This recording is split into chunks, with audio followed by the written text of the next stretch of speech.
Hello friends, welcome to Academia. So आज हम पढ़ेंगे बिजनेस स्टडीज़। लास्ट क्लास में हमने ये देखा था कि ह्यूमन एक्टिविटीज़ जो होती हैं वो दो होती हैं, economic activity and non economic activity. Economic activity में सिंपल सी बात है, जो एक्टिविटी आप परफॉर्म कर रहे हो पैसे कमाने के लिए, पैसे अर्न करने के लिए, भाई बेसिक नीड्स को पूरा करना है, वो हो गई आपकी इकोनॉमिक एक्टिविटी। और जो एक्टिविटी आप सेटिस्फैक्शन के लिए कर रहे हो वो हो गई नॉन इकोनॉमिक एक्टिविटी। टेंपल जाते हो, दोस्तों के साथ बातें करते हो, उनके साथ घूमते हो, तो ऐसी जो एक्टिविटी जिसमें आपको कोई प्रॉफिट नहीं हो रहा है, कोई अर्निंग नहीं हो रही है, लेकिन सेटिस्फैक्शन मिल रहा है, वो नॉन इकोनॉमिक एक्टिविटी थी, नॉन इकोनॉमिक एक्टिविटी हो गई। अब देखते हैं कि बिजनेस स्टडीज डिफरेंसेस पढ़ेंगे। बिजनेस, ठीक है, बिजनेस के बारे में, प्रोफेशन के बारे में, इन तीनों के बीच का डिफरेंस हम देखने की कोशिश करेंगे कि डिफरेंस क्या होता है। अब बिजनेस स्टडीज कॉमर्स का सबसे ईजी सब्जेक्ट होता है, टोटली थ्योरी होती है। अब अगर इससे ईजी सब्जेक्ट चाहिए तो भाई जाके होम साइंस ले लो, उसमें खाना बनाना सीख लो, सिलाई कढ़ाई और जो भी सारी चीज़ें होती हैं वो सब करो, ठीक है। लेकिन इससे ज़्यादा वैसे ही एक तो कॉमर्स की वैल्यू नहीं होती, लोग इज्जत ही नहीं देते हैं, इसमें गजब बेइज्जती है। तो यहाँ पे हम देखते हैं कमेंसमेंट। कमेंसमेंट पहला जो डिफरेंस आता है तीनों के बीच में, वो आता है कमेंसमेंट, शुरुआत, ठीक है। तो कैसे होती है भाई, इंटरप्रेन्योर का जो डिसीजन होता है उसके बेसिस पे शुरुआत होती है बिजनेस में। अगर मैं प्रोफेशन की बात करूं तो प्रोफेशन में क्या होता है, आपने डिग्री कंप्लीट किया, आपको सर्टिफिकेट ऑफ प्रैक्टिस मिल गया, शुरू हो गया, ठीक है। बट अगर एम्प्लॉयमेंट की, अगर अब मैं एम्प्लॉयमेंट की बात करूं, एम्प्लॉयमेंट कैसे कमेंसमेंट होता है भाई, तो सिंपल सी बात है, आप सर्विस एग्रीमेंट में आते हो, सर्विस जो जिस भी सर्विस को आप ज्वाइन करते हो वहाँ से आपका शुरू हो जाता है। वो आपके लिए काफ़ी सारे वेरियस एग्जाम्स होते हैं, तो वो आप क्लियर करते हो, फिर सर्विस एग्रीमेंट होता है, फिर आप एम्प्लॉयमेंट में आ जाते हो। फिर क्वालिफिकेशन की, बिजनेस में कोई क्वालिफिकेशन नहीं चाहिए, 5 भी पास हो तो आप बिजनेस कर सकते हो, इवन नहीं भी पास हो तो भी आप बिजनेस कर सकते हो। लेकिन प्रोफेशन में क्या होता है भाई, एक स्पेशलाइज्ड नॉलेज चाहिए आपको, प्रोफेशनल डिग्री चाहिए आपको, तभी आप प्रोफेशन कर सकते हो। फिर एम्प्लॉयमेंट में डिपेंड करता है कि आप जो है किस टाइप की सर्विस में हो, ठीक है, किस टाइप की जॉब में हो या किस टाइप का काम कर रहे हो, तो उस पर डिपेंड करता है कि आपको कौन सी क्वालिफिकेशन चाहिए। इन्वेस्टमेंट, अब भाई बिजनेस में इन्वेस्टमेंट तो लगेगा ही लगेगा, पैसा तो चाहिए, उसके पैसे के बिना कहाँ बिजनेस हो पाएगा। तो ये डिपेंड करता है कि किस टाइप का बिजनेस आप करने जा रहे हो, कितना बड़ा बिजनेस आप करोगे, ठीक है, कौन सा बिजनेस आप जा रहे हो, उसी हिसाब से आपका इन्वेस्टमेंट भी लगेगा। और प्रोफेशन में भी भाई थोड़ा बहुत पैसा तो लगेगा, इन्वेस्टमेंट थोड़ी बहुत तो लगेगी ही ना। क्यों भाई, आप मान लो मेडिकल लाइन में जा रहे हो या फिर आप कोई लॉ की डिग्री लेने जा रहे हो, तो वहाँ थोड़ी बहुत इन्वेस्टमेंट लगेगी, ठीक है।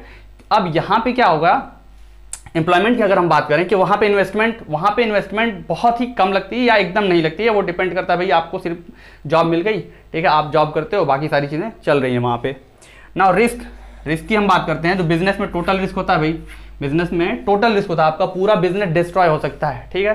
कैसे, एग्जाम्पल मैं बताऊँ कि जियो के आने से पहले कितनी सारी टेलीकॉम कंपनीज थी, बट अभी आप देख लो जो मेजर टेलीकॉम कंपनीज है वो जियो है और एयरटेल है, उसके अलावा कोई कंपनीज नहीं, वीआई को तो कोई पूछता भी नहीं है, ठीक है।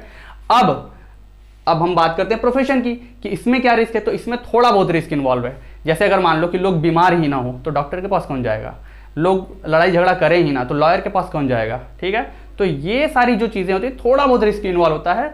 अब एम्प्लॉयमेंट में क्या रिस्क इन्वॉल्व होगा, हालांकि कोविड की अगर मैं बात करूँ तो यहाँ पे भी रिस्क आ गया था, लोगों को सैलरी नहीं मिल रही थी, लेकिन हम अगर इस चीज़ को नॉर्मल वे में देखते हैं तो एम्प्लॉयमेंट में कोई रिस्क नहीं होता है, मतलब एकदम जीरो होता है या नहीं होता है।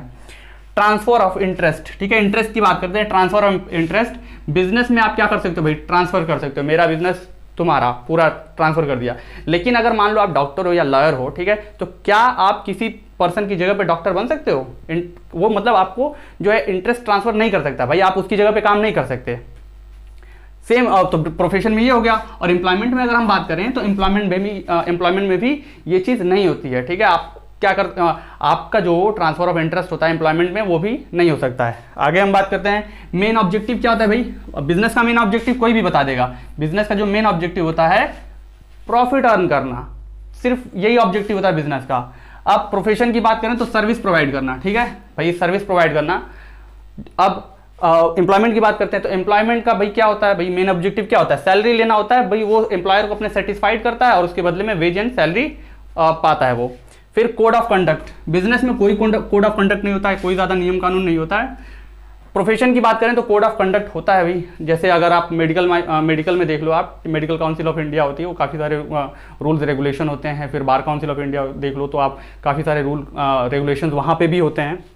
इस तरह से जो अदर प्रोफेशनल बॉडीज़ होती हैं वो अपने अपने प्रोफेशन को क्या करती हैं, गवर्न करती हैं, रेगुलेट करती हैं। एम्प्लॉयमेंट में अगर मैं बात करूँ कोड ऑफ कंडक्ट नहीं होता है, ठीक है। अब नेचर ऑफ वर्क, किस टाइप का भाई वर्क होता है भाई, तो नेचर ऑफ वर्क बिजनेस में क्या हो गया, बिजनेस में आप क्या करते हो, परचेजिंग, सेलिंग, प्रोड्यूसिंग, ठीक है, exchange of goods and services होता है, यही चीज़ होती है बिजनेस में। अब प्रोफेशन में क्या होता है, सर्विस प्रोवाइड करते हो आप, पर्सनलाइज्ड सर्विस प्रोवाइड करते हो, जैसे डॉक्टर हो गया, सीए हो गया, लॉयर हो गया, तो ये क्या करते हैं, ये सर्विसेज देते हैं। एम्प्लॉयमेंट में नेचर ऑफ वर्क क्या होता है, काम करेगा पैसा पाएगा, सीधी सीधी बात है, ठीक है, अपने एम्प्लॉयर के लिए काम किया, ठीक है, जो भी काम वो चाह रहा है उसको सेटिस्फाइड किया, उसको पैसा मिला, बस हो गया इतना। अब रिवार्ड की अगर हम बात करें, रिवार्ड क्या होता है, तो बिजनेस में क्या मिलता है, रिवार्ड के तौर पे बिजनेस में क्या होता है, प्रॉफिट होता है। अब अगर प्रोफेशन में बात करें तो रिवार्ड के तौर पे क्या होता है, फीस होती है। भाई एक डॉक्टर होता है, लॉयर होता है, सीए होता है, वो अपनी फीस चार्ज करता है, जो भी सर्विस प्रोवाइड कर रहा है, जो भी सर्विस आपको दे रहा है। फिर एम्प्लॉयमेंट में रिवार्ड के तौर पे क्या होता है, सैलरी होती है, सिंपल सी बात है। तो ये थे डिफरेंसेस। आगे की वीडियो में हम और भी चीज़ें कवर करेंगे। वीडियो पसंद आया हो तो लाइक करिए, कमेंट करिए, शेयर करिए।